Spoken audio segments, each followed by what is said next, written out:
Chapter 8 is based on memory. So the first question that you may ask is, what is memory? And memory refers to the psychological processes of acquiring, storing, retaining, and then later retrieving information. It's our memory that actually allows us to recognize our family, speak our languages, and find our way home from school. It allows us to be able to enjoy an experience and then mentally replay it in our heads and then enjoy it all over again. Human memory involves the ability to both preserve and recover information. There are three major processes involved in human memory, which is encoding, and that is the initial learning of information. And then there is storage, which is where the information is stored. But not only that, there's also how long the memory lasts for, how much can be stored at any time, and what kind of information is held. And then lastly, there's retrieval, which is the process of recovering or locating information that's stored in memory. And retrieval is actually the final stage of memory. So the subtopic that I chose to focus on for this project was encoding and retrieval failure.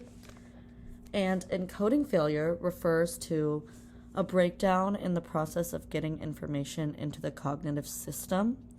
When encoding failures occur, the information doesn't get into the memory correctly.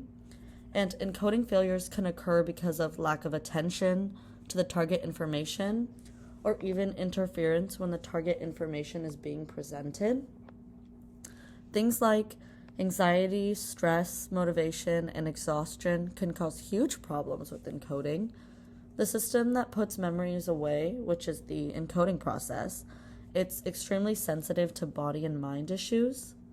And then for retrieval failure, we store in long-term memory what's important to us or what we've rehearsed, but sometimes important events defy our attempts to access them. So, how does this relate to me? Well, in the year 1992, my father was diagnosed with epilepsy. And if you don't know what epilepsy is, it's a central nervous system disorder, so it's neurological.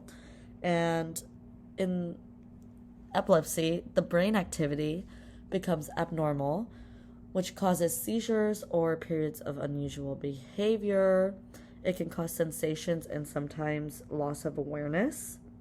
In epilepsy, the brain's electrical rhythms have a tendency to become imbalanced, which will result in recurrent seizures.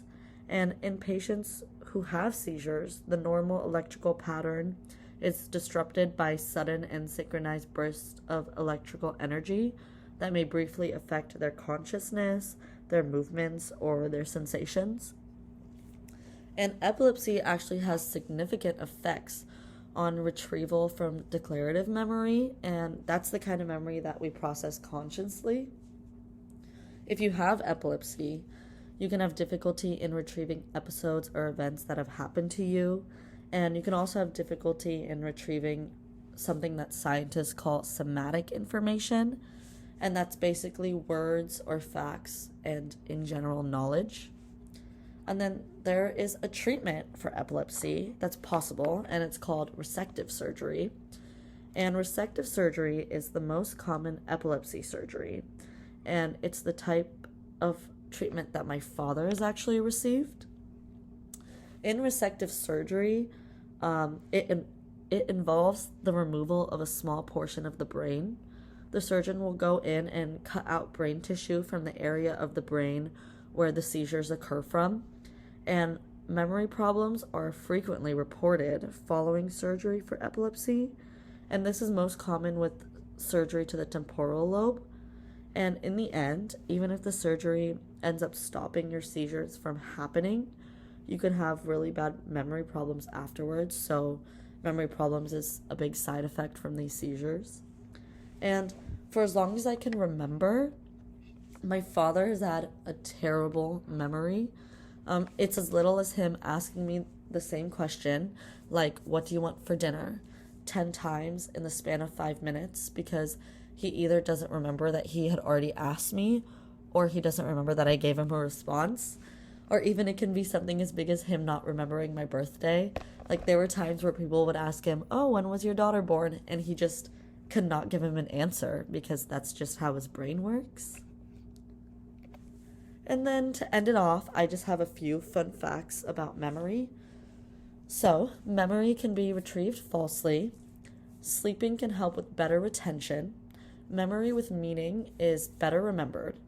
Short-term memory lasts about 20 to 30 seconds. And lastly, exercise can be and is very important for your brain.